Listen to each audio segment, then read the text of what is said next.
We're very glad to be chatting with Billy Unger. How's it going? Good, how are you? Good. So go ahead and fill us in. Fill us in also on the set of Lab Rats. Tell us what's the day like for you on the set. Sure. Well, our hours are pretty early. We get there pretty early, especially some of the other cast members because they're younger than I am and they're in school. So a few of us get to set pretty early, and we work very long hours, but we have a great time. It's always a lot of fun being there with the cast, feeling the chemistry and the energy and all the excitement that comes with every week having a brand new episode. Mm-hmm. And we really enjoy table reads because it's material that we've never seen or heard or read before. Just like a brand new, it's like Christmas morning every time you come to work on Wednesday because there's a new script there waiting for you. And we just have a lot of fun with it, really. Mm-hmm. I mean, that's all I can really say is that we have a blast. Awesome. So everybody hangs out on and off set then?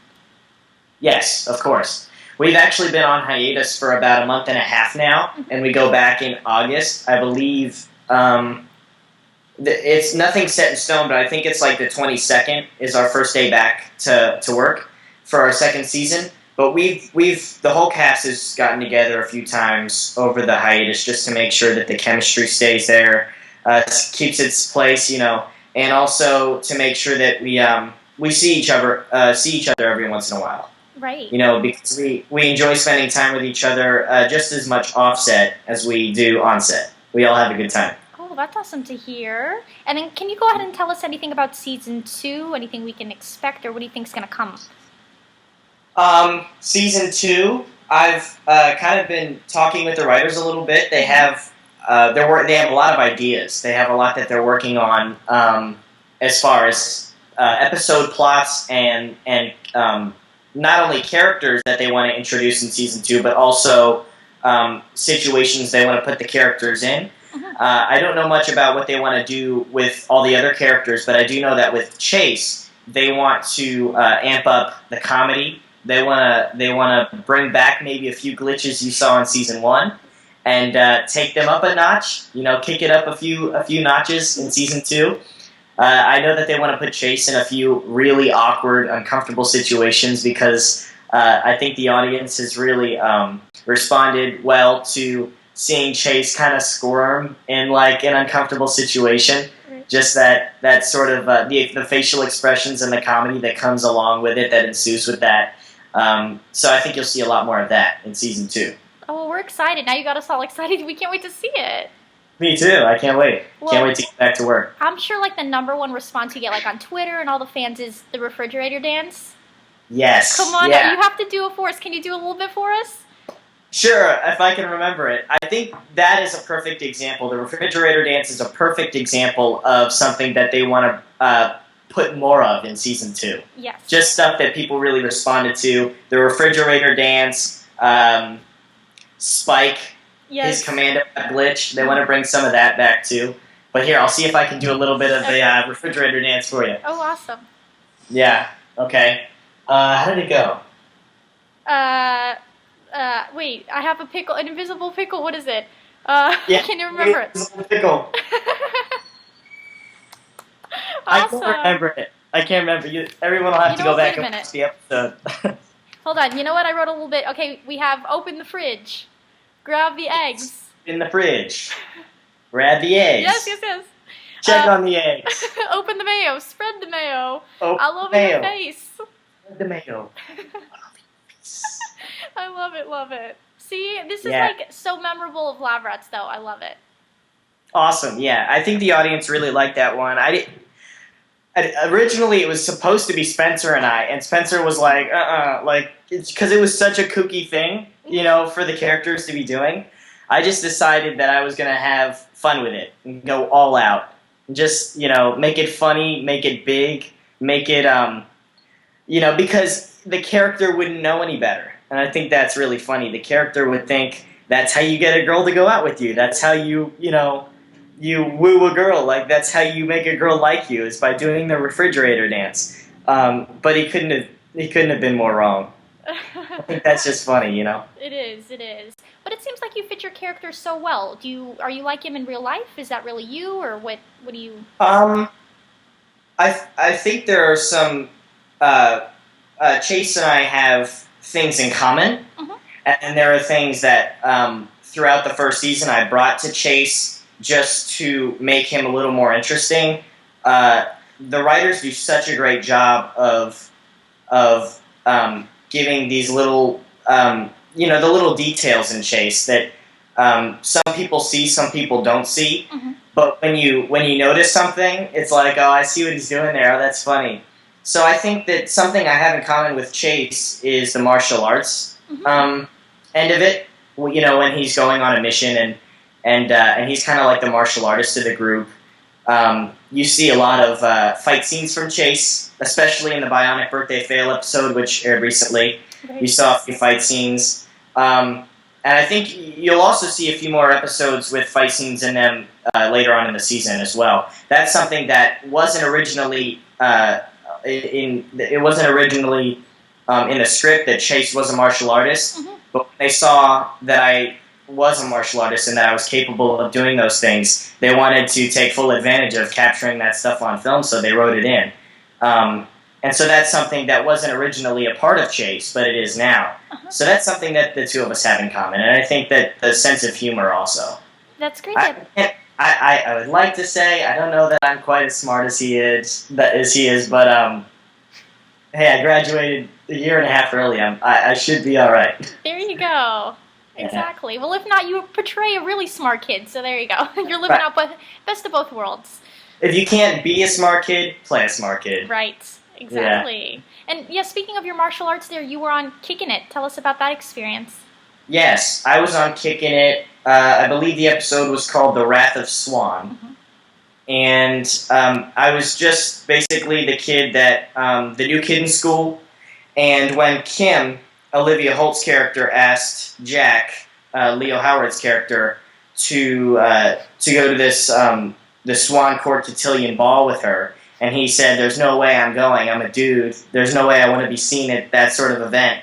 Brody steps in. That's my character, and he steps up and takes her to the dance. So I think that's just my character, like the guy that Jack really just doesn't get. Like, he came out of nowhere, and I think that you also see Jack and Kim and their kind of brewing relationship there, and Brody just gets in the way of all that, and so Jack isn't a huge fan of Brody's, especially when he finds out that he's a wannabe black dragon and he's trying to be a black dragon. Right, exactly. Well, it was a good episode. We'd like to see you on there again. Thank you. I'd love to be on Kickin' It again. My hair was a bit longer, though, than you see it on Lab Rats. Very true, true. Yeah. Exactly. And then tell us also on Lab Rats, is there a favorite episode that you filmed in particular that you really liked? I really enjoyed filming the Bionic Birthday Fail episode. I really enjoyed that one because in that episode, we didn't actually go on a mission, but you did get to see the characters in their everyday outfits. Mm-hmm. You also got to see them in a mission-like situation with the simulator. They were in their bionic suits. You saw some action. You saw a lot of comedy with the birthday and Leo not being invited to his own birthday. So I think that one just had a little bit of everything in it, and so I really enjoyed that one. Exactly, and you know what? You get so used to all the Lab Rats that you're like, okay, this one's my favorite, and then you see the next one, you're like, no, this one's my favorite, and you just keep seeing them, and it's honestly like, they're all my favorite. I can't even choose, honestly. I can't choose. That happens to me, too. I'll see one and I'll be like, oh, that's the best one yet. And then I'll see another one and I'll be like, no, actually, I think that one's a little bit better. They progressively get better and better as the season continues on. So I think that's a good thing. I just saw the one with you and Adam fighting against, it was a competition. What was it for, not president, what was it? It was, you guys brought in the big bus thing into the school? Yeah, the school student of the semester. That's it. Yeah. Okay. That one was good too. Yeah, student of the semester. Uh-huh. Yeah, that was a good episode too. That was. Spencer and I had a lot of fun with the fight scene and everything because we always get to do fight scenes, but never with each other. Mm-hmm. So we had a lot of fun with that one. Oh, true. And tell us also, when you see yourself on TV, do you get like kind of intimidated by watching yourself, or do you not mind, or? When I watch myself on TV, I kind of without really knowing it, I almost forget it's me. I feel like I'm watching another actor portray a role. Really? You know? Yeah, I don't really think. I mean, it can be a little bit weird sometimes to see your face and be like, wait a minute, that's me. Because, like I said, I forget it's me, and then I'm reminded halfway through that I'm watching myself on TV, and I'm like, oh, that's a little bit weird, you know? But I'm kind of used to it now because I've seen myself in the theater and I've seen myself on TV and stuff, and at first, I mean, you get used to it after a while. I'm sure. I think you never fully get used to it, but it gets a little easier to watch, you know what I mean? And also, do you have a lot of fans come up to you now that you're on the show and a lot more things, yeah? Yeah, just fans that recognize me as Chase. More people recognize me as Chase than they do for anything else. It's like, they come up to me and they go, whether they know my name or not, it's like, you're Chase, you're from Lab Rats. And I'm like, yeah, that's me. And they love the show, and they love the comedy, and they love the character. So, yeah, the cast together has done a few autograph signings, and those are a lot of fun, because those are people coming specifically to see you, and to get your autograph, and to talk to you, and to get to know you. But when you're like walking around the mall or City Walk, or you're at the movies and someone runs up to you and says, hey, I know you, it's a good feeling that someone recognizes this show and they recognize who you are. Exactly. That must be neat. So cool. The Lost Medallion is about a kid whose name is Billy Stone. It's just a coincidence. They didn't name the character after me or anything. Really? Yeah, just coincidentally I booked a role, and the character's name was Billy.